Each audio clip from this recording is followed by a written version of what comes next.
నమస్తే. ప్రజెంట్ మనం గాంధీ భవన్లో ఉన్నాం. మనతో పాటు Congress party general secretary Sandhya Reddy గారితో ముఖ్యంగా నిన్న కాళేశ్వరం కమిషన్ పైన విచారణ కేసీఆర్ని చేయడం జరిగింది. మరో పక్కన కేటీఆర్ చేయడం జరిగింది. దాని పట్ల రియాక్ట్ కావడం జరిగింది. మా నాన్నని పిలవడం వెనుక పథకాల నుంచి తప్పించుకునేందుకు మాత్రమే.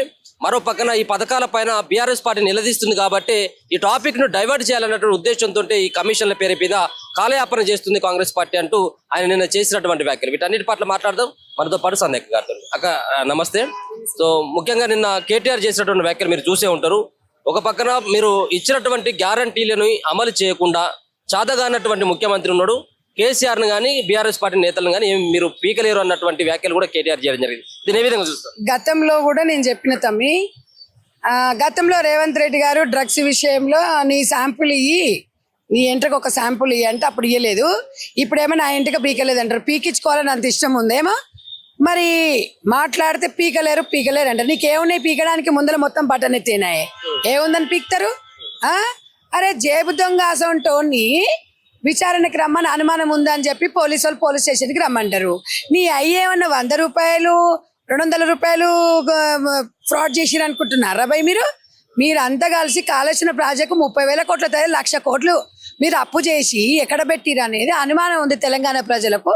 రేవంత్ రెడ్డి గారికి ఫిర్యాదు చేసిరు కాబట్టి తెలంగాణ రాష్ట్ర ప్రజల తరపున రేవంత్ రెడ్డి గారు విచారణ ఆదేశించారు. ఎందుకు రాబాయ్ మేము దొంగలని మేము చెప్పలే, మీరే దొంగలు అనుకొని దడుచుకుంటారు. మా అయ్యది బీకలేదు, నాది బీకలేదు అంటే పీకుడు అంటే మీకు అంత ఈజీగా ఉంటుందా? నీకు నిజంగా చెప్తున్నా కదా, కేటీ రామారావుకి అధికారం పోయిన తర్వాత మతిపోయింది, మతి భ్రమించి మాట్లాడుతున్నాడు.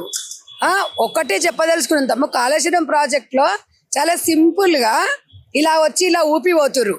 కేసీఆర్ తాత జేజమ్మ వాళ్ళ తాత ముత్తాత అయితే కోర్టుకు ఈడీలకు ఇవన్నీ చట్టానికి ఎవరు చుట్టాలు గారు.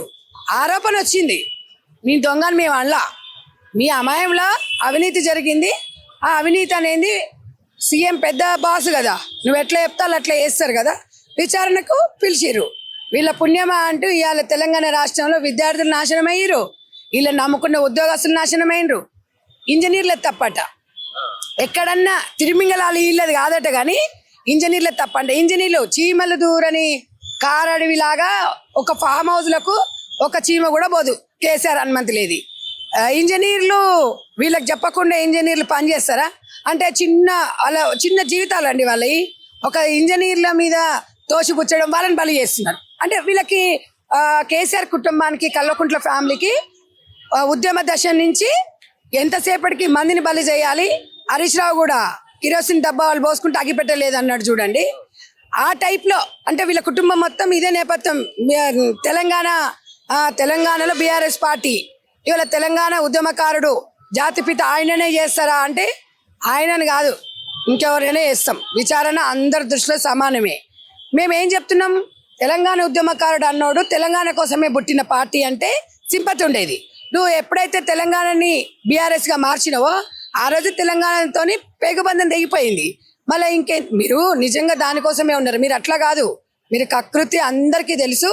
ఇవాళ ఇంజనీర్లు వేసేసి ఇంజనీర్ల మీద మంత్రులు ఏం బీకిరు? మరి ఇంజనీర్లు తప్పు చేసిరు కదా, అప్పుడు ఎస్టిమేషన్ తప్పు చేసిరు, వాళ్ళంతా దుర్వినియోగం చేసిరు అంటారు కదా.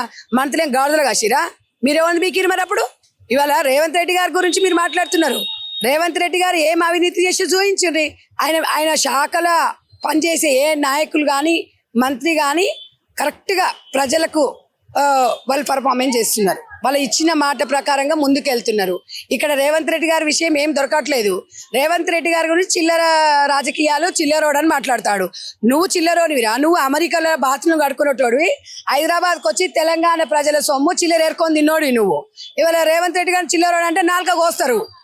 ఎక్కువ బాగా అదైపోతున్నావు నువ్వు. ఆరిపోయే దీపానికి వెలుగంటారు చూడు, నువ్వు కూడా పోతావు. ఒక పక్కన రేవంత్ రెడ్డి గారిని సైతం కూడా అధిష్టానం ఎవరు కూడా నమ్మట్లేదు. ముఖ్యమంత్రి గారు చెప్పినా గానీ, అంటే ఈ సంబంధించినటువంటి పోస్టు మంత్రి పదవి ఈయనకి ఇవ్వమన్నా గానీ ఎవరు కూడా అధిష్టానం పట్టించుకోవట్లేదు. రేవంత్ రెడ్డి దగ్గర ఉన్నటువంటి పదవులను సైతం కూడా పీకేసి వేరే వాళ్ళకి ఇచ్చింది అనేది వాళ్ళు చేస్తా ఉన్నారు. తమ్ముడు, రేవంత్ రెడ్డి గారు అంటే గిట్టదు, రేవంత్ రెడ్డి గారు అంటే పడనోళ్ళే తెలంగాణ రాష్ట్రానికి సీఎం చేస్తారా? ఎవడో మాట్లాడేటోడికి మతి ఉండదు. మతి ఉన్నోడు ఎవడన్నా మాట్లాడతాడా? రేవంత్ రెడ్డి గారు అంటే సూటబుల్ కాదు, రేవంత్ రెడ్డి గారు కరెక్ట్ మనిషి కాదంటే సీఎం ఎట్లా ఇస్తారండి? ఇది అధిష్టానము, ఇది ఒక జాతీయ పార్టీ. ఎవరికి సామాజిక పరంగా రేపు మొన్న మంత్రులను చూస్తేనే తెలంగాణలో సామాజిక పరంగా మంత్రి పదవులు ఇచ్చిండ్రు. ఇవాళ పిసిసి వర్గం కూడా కొన్ని కార్యవర్గం కూడా దగ్గర దగ్గర 66% అందరికీ బీసీలకు ఎస్సీ ఎస్టీలకు దగ్గర అందరికీ న్యాయం చేసిండ్రు. అంటే ఈ సామాజిక న్యాయం అనేది కాంగ్రెస్ పార్టీ నుంచి. కాబట్టి సీఎం దగ్గర ఉన్న శాఖలండి ఇప్పుడు ఒక 6 శాఖలు మంత్రులు లేరు కాబట్టి సీఎం గారి దగ్గర ఉంది. ఆ మిగతా 3 ఫిలప్ అయిన తర్వాత ఆ శాఖలు కూడా ఇస్తారు. ఆయన ఏమో సోక్తోని పెట్టుకోలే, ఆయన దగ్గర ఉన్న శాఖలు ఇచ్చిండ్రు. దానికి ఇప్పుడు వేరే వాళ్ళ దగ్గరికి వెళ్ళి గుంజుకొచ్చి ఇవ్వమంటారు వాళ్ళకు. ఈయన దగ్గర ఉన్న శాఖ ఇచ్చిండ్రు, దాంట్లో తప్పేముంది? నిజంగా తెలంగాణలో డెవలప్మెంట్ గురించి మాట్లాడాలి. ఇవాళ రేవంత్ రెడ్డి గారు 24 గంటలు 18 గంటలు పనిచేస్తున్నాడు. అది చూడండి, సన్న బియ్యం మొదలు పెడితే ఇవాళ ఇందిరమ్మ ఇండ్ల దగ్గర వరకు రైతుల ఖాతాలలో కూడా డబ్బులు కొంచెం ఇప్పుడిప్పుడే మనం రాబడి ఇప్పుడిప్పుడే కొంచెం కుదురుకుంటున్నాం. కొత్త సంవత్సరం ఇప్పుడిప్పుడే మనకు కొంచెం గాడిలో పడింది. అదే చూడాలి తప్ప రేవంత్ రెడ్డి గారు అంటే అవును జాతీయ పార్టీలో 10 మందిని కలిసి నిర్ణయం తీసుకోవాలి. ఇవాళ ప్రాంతీయ పార్టీ కేసీఆర్ లాగా నిర్ణయాలు తీసుకుంటే ఇగో కేసీఆర్ కుటుంబం తెలంగాణ ఉద్యమకారుల ఉసురు ముట్టి ప్రతి ఒక్కరు జైలు చుట్టూ తిరుగుతారు. ప్రతి ఒక్కరు కోట్ల చుట్టూ పోలీస్ స్టేషన్ల చుట్టూ తిరుగుతున్నారు. కవిత గారు మీ దోస్తే కదా, మీ పార్టీలోకి వస్తామని చెప్పేసి ఒక పక్కన చర్చలు నడుస్తున్నట్టుగా కొన్ని వార్తలు వస్తా ఉన్నాయి. సో మీ పార్టీలోకి ఆహ్వానిస్తా ఉన్నారు మా దాన్ని? పార్టీలో అలాంటి తిహార్ జైలుకు పోయి వచ్చిన వాళ్ళకు, తెలంగాణ రాష్ట్ర గౌరవాన్ని ఢిల్లీలో తాకట్టు పెట్టిన వాళ్ళకి మా గాంధీ భవన్ ముందల ఆ గేటు టచ్ చేయడానికి కూడా ఆస్కారం లేదు, అంత అవసరం కూడా లేదు. చాలా మంది ఉన్నాం కాంగ్రెస్ పార్టీలో, ఉద్యమకారులు ఉన్నారు, ఎంతో మందికి ఉన్న పెద్దపీట నేసేది. కేసీఆర్ కుటుంబానికి కాంగ్రెస్ పార్టీలో స్థానం లేదు. వాళ్ళు ఊహాగానాలు వాళ్ళకి ఎప్పుడైనా తెలుసు కదా, లెటర్ల ద్వారా రెచ్చగొట్టడము, ఒక ఇట్లా బట్టగాల్సిల మీదేయడం అనేది కేసీఆర్ కుటుంబానికి. వాళ్ళ ఉన్న బీఆర్ఎస్ పార్టీని న్యాయం చేసుకుని ముందుకు పోమ్మనండి. BRS party పట్టించుకుంటలేదు. జాగృతి అనేది 2 రోజులు అలచల్ చేసింది, జాగృతలు పట్టించుకుంటలేరు. ఏక్ నిరంజన అయిపోయింది. ఎంతసేపటికి కేసీఆర్ కుటుంబం అనేది ఏందనేది తెలంగాణ ప్రజలకు తెలిసింది. ఇవాళ ఆరోపణలు ఎవరు ఎదుర్కొంటున్నారండి? మీరు కల్వకుంట్ల ఫ్యామిలీ ఏది చెప్తుంది. ఇవాళ ఈ ఆరోపణలు ఎదుర్కోవడానికి కారణం కూడా ఇవాళ ఒక డిపార్ట్మెంట్ ప్రభాకర్ రావు గారిని వాడుకుంది. ఇవాళ ఆయన ఇచ్చిన కాల్ డేటా, ఆయన ఇచ్చిన కాల్ రికార్డునే ఫామ్ హౌస్లో కూర్చొని పాలన చేసిండు. ఇవాళ ఆయనను కూడా బలి చేసినావు కదా, వాళ్ళ డిపార్ట్మెంట్ని బలి చేసిరు కదా. కవిత లిక్కర్ స్కామ్లో ఎంతో మందిని పోరగాళ్ళని మొత్తం బలి చేసిందిగా. ఇవాళ హరీష్ రావు గారు కానివ్వండి, ఇరిగేషన్ మంత్రి ఈటెల రాజేందర్ గారిని కూడా బ్లేమ్ చేయనికపోయిండ్రు. సరే, చట్టం దృష్టిలో ఎవరు చుట్టాలు గారు, ఈటెల రాజేందర్ గారు కూడా నేను ఆర్థిక వ్యవస్థకు బాస్ ఏం చెప్తే నేను అది చేసిన అని వాళ్ళు అన్నారు. సో ఏది ఏమైనా తెలంగాణలో ఇలా 100-200 రూపాయలు కాదు పోయింది, కొన్ని కోట్లాది రూపాయలు పోయినాయి. కాబట్టి తెలంగాణ ప్రజలకు అందులో నీది కూడా 10 రూపాయలు ఉంది, నాది కూడా 10 రూపాయలు ఉంది. తప్పకుండా అడిగే రైట్ మనకు అందరికి ఉంటుంది. ఆరోపణ వచ్చినప్పుడు నిరూపణ చేసుకోవాలి తప్ప మేము దొంగలమని మీరే అనుకుంటే మేమైతే అనలా, మీరే దొంగలు అనుకుంటున్నాం. స్థానిక సంస్థల ఎన్నికలను ఎదుర్కొనేటువంటి దమ్ము గాని సత్తా గాని కాంగ్రెస్ పార్టీకి లేదు. అందుకని చెప్పేసి వీటన్నిటి కూడా వాయిదా వేసుకుంటూ వస్తుందని చెప్పేసి కూడా అంటా ఉన్నారు. ఒకటి తమ్ముడు, దమ్ము లేకపోతే కాంగ్రెస్ పార్టీ తెలంగాణ ఎట్లా అధికారంలోకి వస్తుంది? అధికారంలోకి వచ్చినాక ఎంపీ ఎలక్షన్లు అయినాయి కదా. మరి ఎంపీ ఎలక్షన్ల ఒక్క ఎంపీ సీటు కూడా ఎందుకు బీఆర్ఎస్ గెలవలేదు?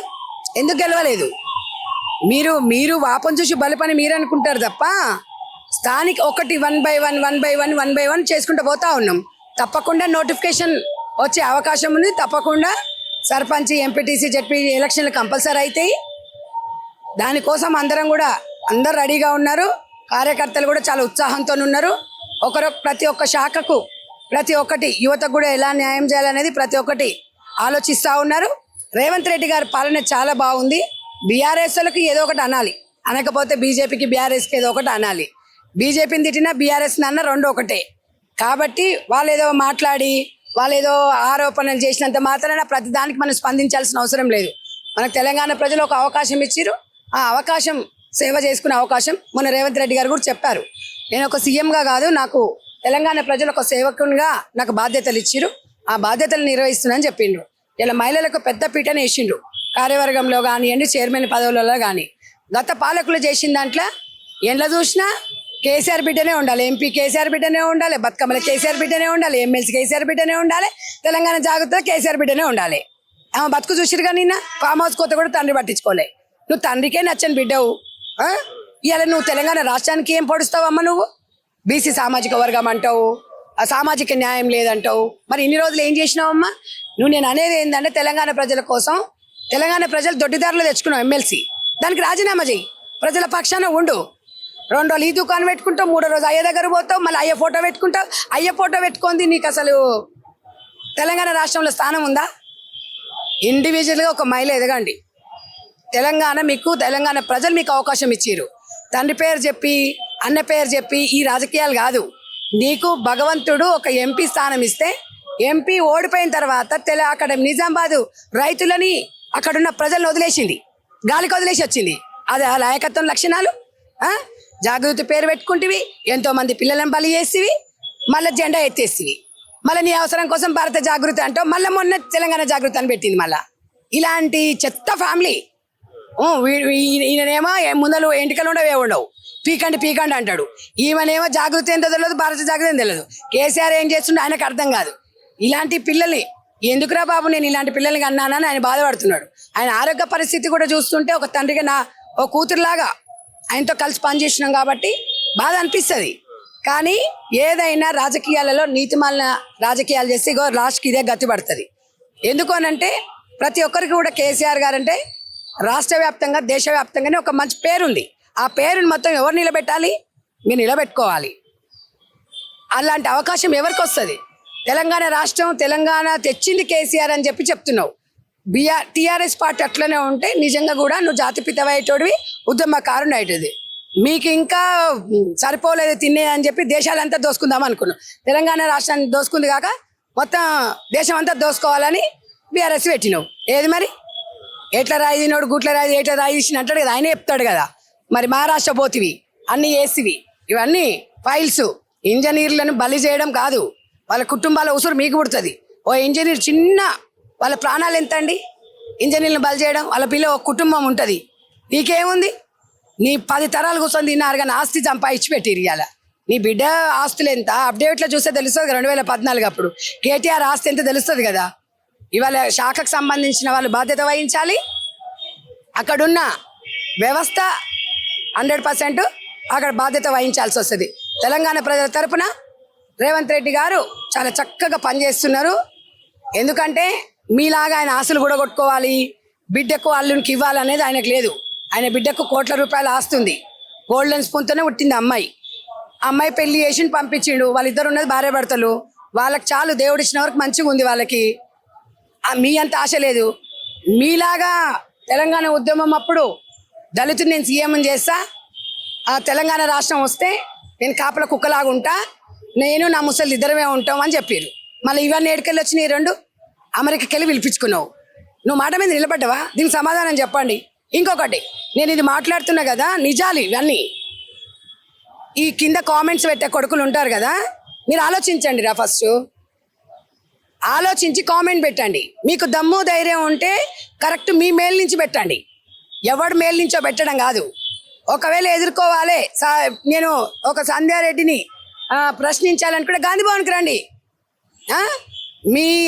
మీలాంటి వాళ్ళనే తెలంగాణ రాష్ట్రం రావణ కష్టం అయింది. ఇప్పటికైనా ఆలోచించండి. 2 సంవత్సరాలు కూడా కాలేదు, చాలా ఇచ్చినాము, చాలా ఇస్తాం, అన్నీ నెరవేరుస్తాం. బీఆర్ఎస్ ప్రభుత్వం 10 సంవత్సరాల్లో ఏమి ఇచ్చింది, ఏమి ఇవ్వలేదు అనేది మీ కళ్ళ ముందు కనిపిస్తుంది. ఒక రేషన్ కార్డులు ఇచ్చిండ్రా, ఓ పెన్షన్లు ఇచ్చిండ్రా, డబల్ బెడ్రూమ్ అని ఇచ్చిండ్రా? ఏ తమ్ముళ్ళు కామెంట్ పెట్టే తమ్ముళ్ళగా చెప్తున్నా, ఇచ్చిండ్రా అని అడుగుతున్నా. ఏ పిల్లలకు ఉద్యోగాలు ఇచ్చిండ్రు? మీరు నిరుద్యోగులే కదా. ఎవరికి ఇచ్చిండ్రు? డ్వాక్రా సంఘాలకి 10 లక్షల రుణాలు ఇస్తామని చెప్పారు. ఎక్కడిచ్చారు? నేను తెలంగాణ రాష్ట్ర కన్వీనర్ని డ్వాక్రా సంఘాలకి. 99 నుంచి 2000 నుంచి సంఘాల గురించి అవగాహన ఉన్న వ్యక్తిని నేను. ఏ బ్యాంకులకు పోయినా కూడా పావలా వడ్డీ అన్నావు, ఎక్కడిచ్చినావు? అందరినీ మోసం చేసిరు. దళితులను మోసం చేసిరు, బీసీలను మోసం చేసిరు. ఇప్పుడు బీసీల కోసమే మేము పోరాడుతున్నాం అంటారు. మీ గవర్నమెంట్ ఉన్నప్పుడే బీసీలను పట్టించుకోరు. ధర్నా చౌక్ వద్దని ధర్నా చౌక్ తీసేస్తారు. మీకు అవసరాని కోసం మళ్ళా తెలంగాణ రాష్ట్రంలో సీఎం గారు ధర్నా చౌక్ అనేది ఉండాలి అని చెప్పి ఆయన పెడితే ఆ ధర్నా చౌక్ దగ్గర మీరు వచ్చి కూర్చురు. ఎక్కడిది ఇది? ఎక్కడ పోయిరు? ఎక్కడున్నారు? తెలంగాణలో కేసీఆర్ గారిని ఎంత దేవుడు అనుకురు, అంత దయ్యాలలాగా తెలంగాణని మొత్తం దోసుకొని తిన్నారు. ఇది మీ పాలన. ఇకనైనా బుద్ధి తెచ్చుకొని ప్రజలకి మీరు చేసిన తప్పులేందో ప్రజల ముందు చెప్పి మేము ఇంకోసారి అది చెయ్యము, మేము ప్రజల పక్షాన ఉంటామని చెప్పండి. స్థానిక ఎలక్షన్లో మీ సత్తా ఏందో చూపించండి. ఒకటి. రెండవది బీఆర్ఎస్ఆ టీఆర్ఎస్ అది కూడా ప్రజలకు క్లారిటీ చెప్పండి. ఎందుకంటే మొన్న టీఆర్ఎస్ సిల్వర్ జూబ్లీ వేసుకుంది కాబట్టి అడుగుతున్నా. ఈ రెండు చెప్పేసి మిమ్ము నమ్ముకున్న కొంతమంది కార్యకర్తలు ఉన్నారు బీఆర్ఎస్లో, వాళ్ళకి జవాబుతరంగా ఉండండి. బిడ్డ ఒక పార్టీ, కొడుకు ఒక సైడ్ అయిపోయిండు, తండ్రి ఒక సైడ్ అయిపోయిండు. నేను ఆయన ఏదో మీటింగ్ పెట్టాడు, ఆయన కేటీఆర్ చెప్తే కైతక్క వస్తుంది అంటుంది. సిగ్గుండాలి. కైతక్క వస్తుంది జీవన్ రెడ్డి మీద కైతక్క జగిత్యాలకు వస్తుంది అంటుంది. నీ అయ్య జాగిరి ఇచ్చినాడ్రా? కైతక్క వచ్చాడ దోసుకోనీకే సరిపోలే? ఇంకా దోసుకున్న సరిపోలే? ఏమిటికి వస్తుంది? ఏం జాతిని తెచ్చి నీ చెల్లె తయారు జరిగిపోయింది వస్తుంది అని చెప్తున్నావు. వార్డ్ నెంబర్ నిలబడమని ఫస్ట్, వార్డ్ నెంబర్ తర్వాత జగిత్యాల నిలబడమను. ఎవడొద్దన్నాడు? నిజామాబాద్ ప్రజలు ఎవడు నమ్ముతాడు? అసలు ఆ పార్లమెంటే నమ్మదు. అసలు ఎంత సిగ్గుసేడు తెలుసా? ఓడిపోయిన తర్వాత రెండోసారి నువ్వు నామినేషన్ ఇస్తే 200 మంది రైతులు ఒక కేసీఆర్ బిడ్డ మీద, ఒక సీఎం బిడ్డ మీద పోటీ చేసిరంటే ఆ రోజు మీ సిగ్గు పోయింది. ఇక సగము అంతో ఇంతో ఉంటే తీఆర్ జైలుకు పోయిన రోజే మీ కల్వకుంట్ల సిగ్గు అంతా పోయింది. అందుకే మీ నాయన మంచాన పడ్డాడు. ఇది తెలంగాణ పిల్లల ఉసురు.